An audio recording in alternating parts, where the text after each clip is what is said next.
Hey everyone, welcome to the Acrobatic Arts podcast. I'm Loren, and I will be interviewing some of the top leaders and innovators from the dance and acrobatic industry. If you are a teacher, performer, student, or a lifelong learner like myself, you are sure to find these episodes intriguing and full of inspiration. Acrobatic Arts is passionate about providing current and relevant information for everyone. So please, sit back and enjoy as we share our passion with you and the world. Ai Notohara is a multi-talented artist from Yokohama City, Japan, with a background in baton twirling, acrobatics, and dance. She started competing at just 4 years old, eventually representing Japan in the World Championships for baton twirling, and has earned national titles in both Japan and Canada.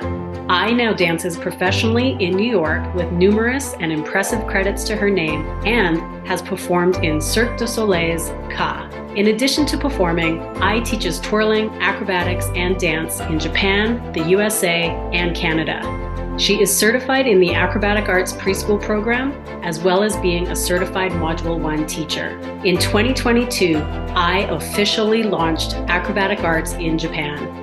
So without further ado, let's give a warm welcome to our friend from Japan. Ai Notohara. Hello and welcome to the Acrobatic Arts podcast, or should I say, konnichiwa. Konnichiwa. I really wish we could do the show in Japanese, but I don't speak fluid Japanese, or any really. But I'm so thankful that you speak amazing English. So let's get started. Can you tell me a little bit about how you got started with dance and acrobatics and how you ended up joining Acrobatic Arts? Yes, I actually started very young because my mother was already teaching baton twirling in Japan when I was born. I started twirling at the age of 2.5 and began taking ballet classes when I turned 3. When I was 14, I was living in Canada in Regina, Saskatchewan. At the time, I was taking baton and dance lessons, including acro, at the Martin School of Dance and Baton Twirling. It was there that I met Mandy Yap, the founder of Acrobatic Arts. It took me quite some time to join the program, but eventually I felt that it was the right time for me to bring Acrobatic Arts to Japan. That's amazing, and that's what we're here to find out, is how it's going in Japan. What inspired you to bring Acrobatic Arts to Japan, and what are your goals for the program there? I noticed that children's physical and communication skills were declining, especially with the added impact of COVID. Schools in Japan are now looking to focus more on physical activity and English education. Globalization is a key concept in Japanese education now. So I thought that bringing acrobatic arts to the school system would be a great fit. In Japan, acrobatic arts have 3 main purposes, which is physical literacy, social literacy, and English literacy. And what do you think sets acrobatic arts apart from other dance programs? And how do you think Japanese students can benefit from it? Acrobatic Arts was founded in Canada and is now a global program. This means that Japanese students get the opportunity to learn a program that is offered worldwide. The syllabus is in English, which not only teaches dance skills, but also helps students develop their English skills. Ultimately, it allows them to have a global perspective through their experience with acrobatic arts. Starting a new program in a different country can be challenging. Can you tell us some of the obstacles you've had to face and how you overcame them? Promoting acrobatic arts in Japan was a lot of work. It was challenging to explain to people what it was, especially since the program had never been in Japan before. However, I try to maintain the same branding and standard as the global program and avoid making any local adjustments. How did you plan to adapt acrobatic arts to suit the needs and preferences of Japanese students and programs, given the cultural differences? I do have respect for Japanese culture, but I believe that bringing the program from overseas is actually the benefit and can be a part of globalization for Japan. Therefore, I do not adjust the acrobatic arts program for Japanese students. What advice would you give to others who are considering incorporating acrobatic arts into their curriculum? I think it's important to research what your students need and want and try to meet their expectations. While I have set three main purposes for acrobatic arts in Japan, the program itself has not changed. Staying true to the program and what it offers is important.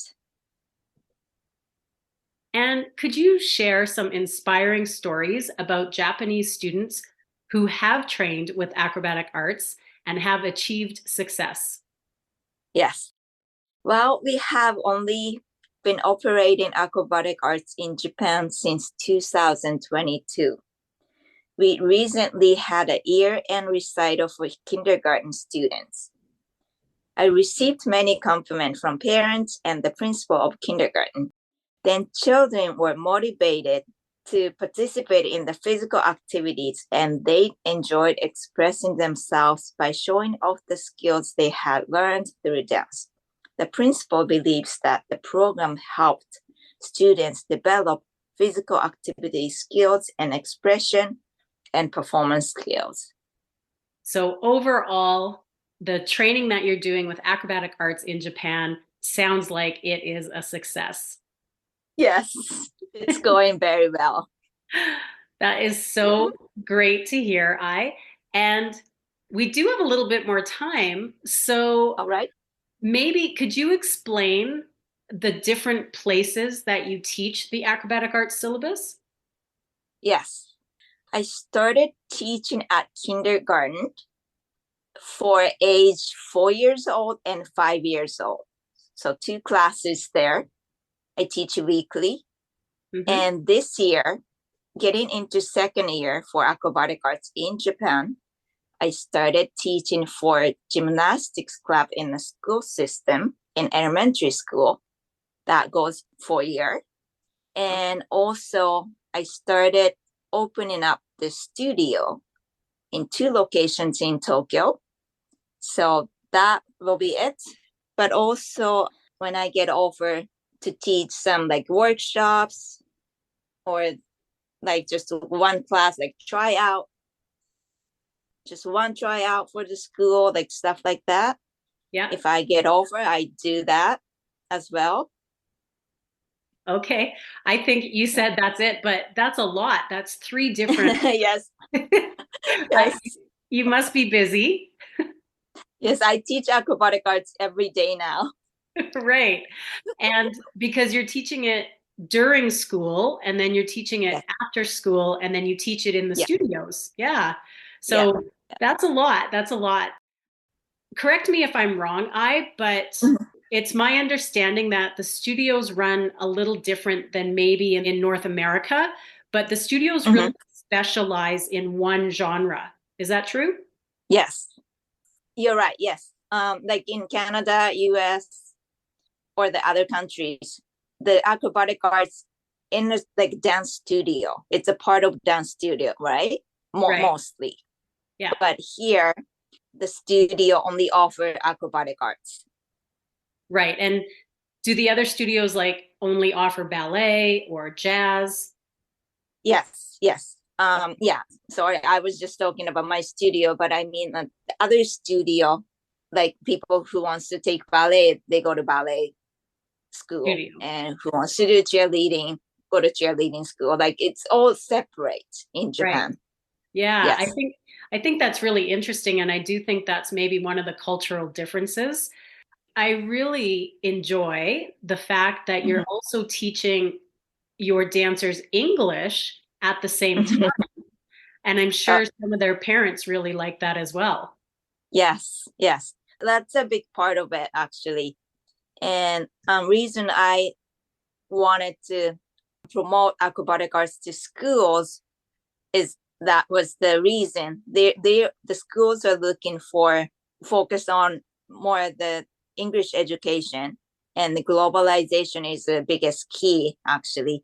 So they really like that when I offer in English with the physical activity. Right. And I was lucky enough to be your course conductor for the preschool program with Acrobatic Arts. Mm-hmm. And Yeah. I know you really like the station cards that we have. Have you been using those in your classes?